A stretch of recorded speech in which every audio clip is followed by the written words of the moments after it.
Hey, what's up everyone, and welcome back to my YouTube channel. So today we are going to focus strictly on mobility. I'm going to show you a couple different ways how I get ready to do my pre-lift mobility and my post-lift stretching, just to kind of give you a difference between static and dynamic stretches. I'm going to go through every single day: chest, shoulder, leg, back, all of it. We're also going to do a couple things I do on my rest days when I'm really not supposed to be lifting, but I still want to get a good stretch for flexibility in. Hang with me. We're going to go through it all, and hopefully by the end of this, kind of know what to do. Get into it. We're going to get started with dynamic stretch. Dynamic stretching is more of your quick movement stretching. The whole goal of dynamic stretching is to prepare your body for movement. Don't want to really do it after a workout because you really want to focus more on flexibility. That's where you're going to get your static stretches in, and you want to focus more on that length and flexibility and recovery. My structure is I do dynamic stretching before my lifting and static stretching after lifting. I didn't bring my band, but luckily most gyms carry these, so you don't really have to worry about it. You don't want to get one of the really tight ones. Find one that's real comfortable. You don't want it to feel like a workout. You really just want something to pull on your muscles a little bit. So as you're doing your stretches, it's not going to hurt you. It's really just going to focus on putting that time under tension on your muscles to get you ready for your lift. Start with warming up for a shoulder day. I use this one for shoulders, chest, back. This is a really good stretch that really focuses on opening your muscles on the front and the back and really rotating those rotator cuffs. And when you're actually doing your pushing movements, it's not a big of a stressor. They're already open and they're ready to go. Start here, arms length apart, and we're going to pull until you feel some tension. Usually hold these for about 3 to 5 seconds each, really just making sure it's open. And then we're going to probably do about 4 sets of 10 of these.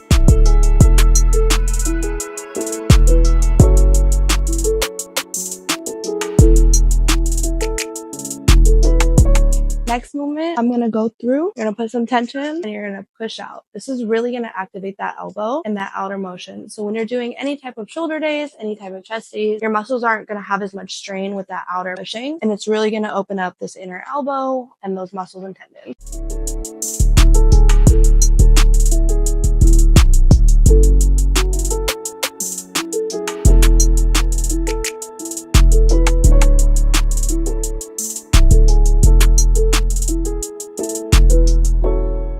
For this next one, I just go front to back. You can't do it, not a big deal. If you have to stop here, find that range of motion. It's really just going to depend on that flexibility that you already have in your shoulders. Great to develop once you get there, but don't strain your muscles trying to do it. A great alternative if you can't do these is on it back to elementary when they had us doing little windmills. Typically the same thing. Once you add the band, it's going to be a more advanced version of that.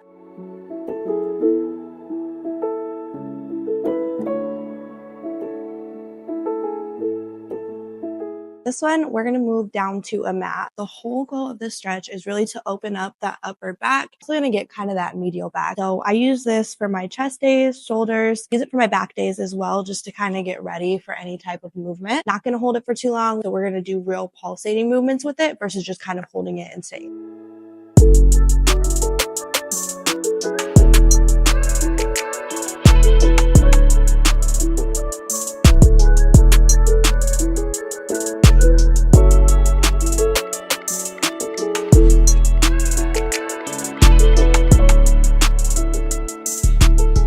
Next one, you can either do it standing up or sitting down. I usually do until my shoulders kind of start to feel a little bit loose on this. 3 sets of 10 of this. If it's still not loose, it's not really a set range, really just however your body feels. So make sure you're listening to your body. One key trick here to remember is always grab above your elbow. You don't really want to push that elbow. Push it, it can get hyperextended very quickly. Pushing back, squeezing back together, and then back on the other side.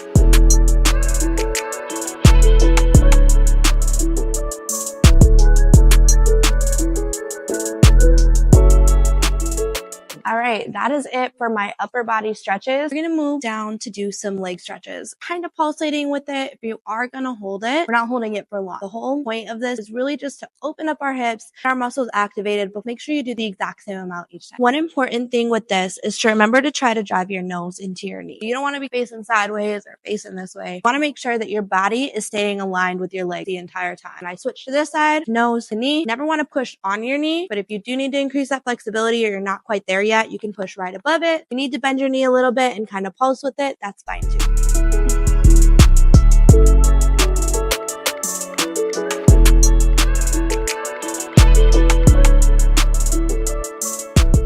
one's going to be 3 motions into one. So we're really focusing on opening up the hamstring, the inner adductor, the abductors, and we're really going to try to focus on this back calf muscle and the quad and outer quad as well. We're going to drive forward, we're going to drop our elbow, and then we're going to drive straight back with it.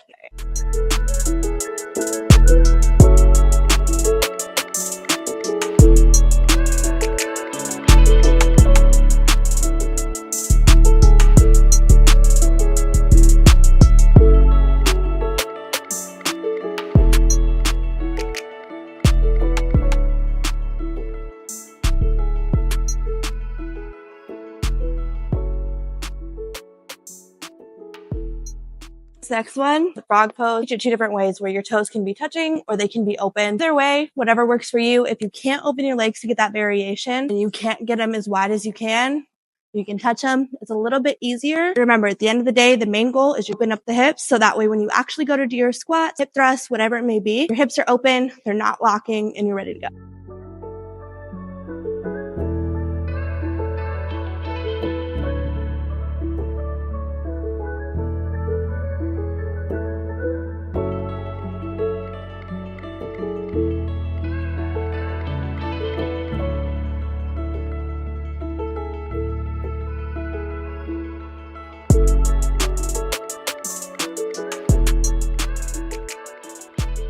We're going to do 60-90s. So you want to open your legs up, hit a 90-degree angle, keep that opposite hip into the ground. Drop, and then drop this side, and drop this side. If you feel a little bit of pulling, don't worry, don't go all the way down. If you don't have full range of flexibility yet, go until you start to feel that pull, pulsate a little bit, and then go back to the other side.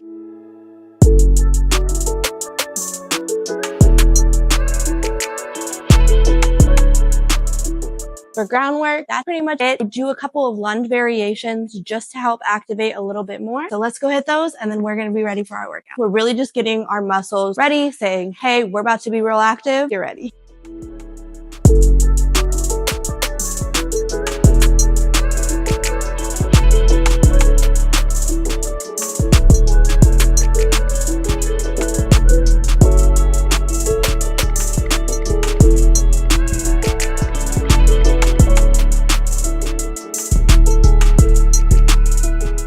Last one is a goblet squat variation. Basically, we're going to get a little bit further than shoulder length apart. We're going to squat straight to the ground. And then we're going to pop back up and squat back down. Best way to do this is to put your hand right on the inside of your knee. So your elbows on your knee, push out a little bit and make sure we're opening up that inner part.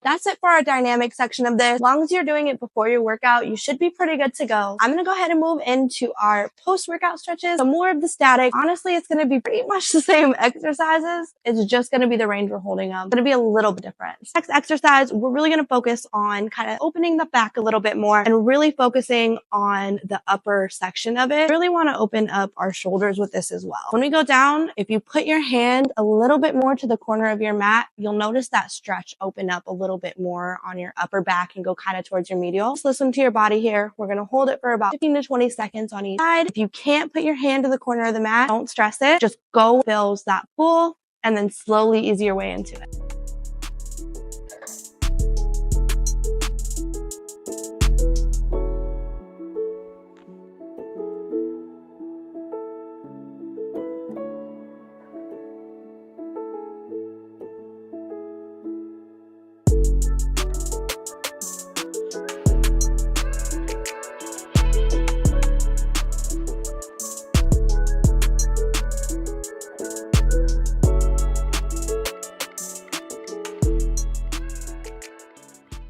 This next stretch is going to be predominantly for your back. We're going to put our feet straight out in front of us. We're going to cross our opposite arm over our opposite leg, and we're just going to slowly twist into it, both sides. Remember, we're going to hold it for about 20 seconds.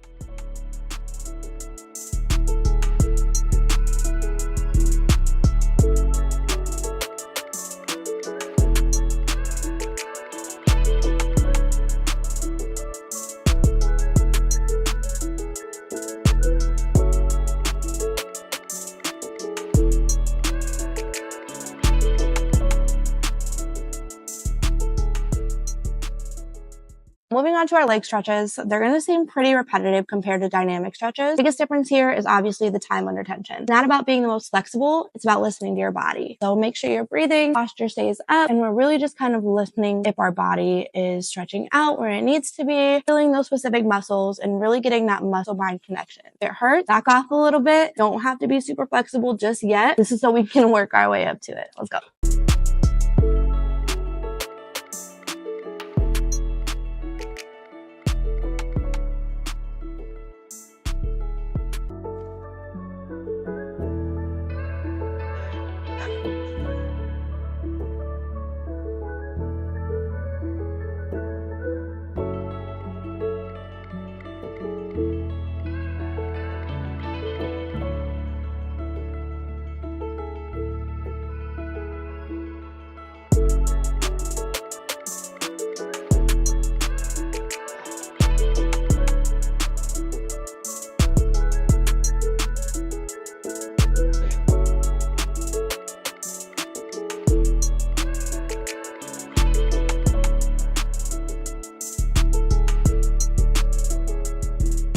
This is probably one of my favorite lower back, leg, quad stretch. You're going to feel it on the outer quad and your hamstring, but you're also going to feel it in your lower back.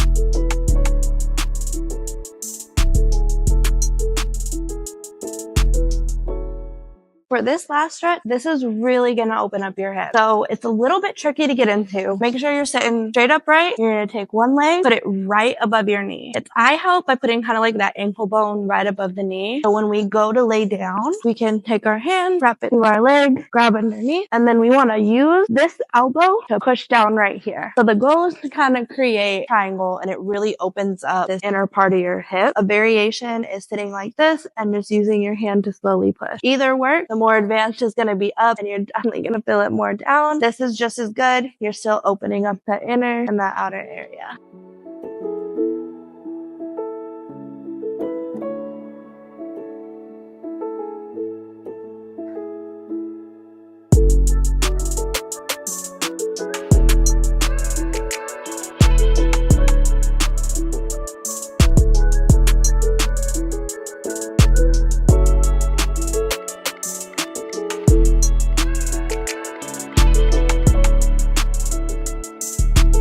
Leg stretch, going back to downward dog. This one, we're not going to pick that alternate leg up and put it behind. We're going to keep both feet on the ground, focus on the balls of your feet, and pushing back through your heels. I usually hold each side 15 to 25 seconds, and just really listen to your body. When you really start to feel that muscle kind of release from that tension, probably be good to go.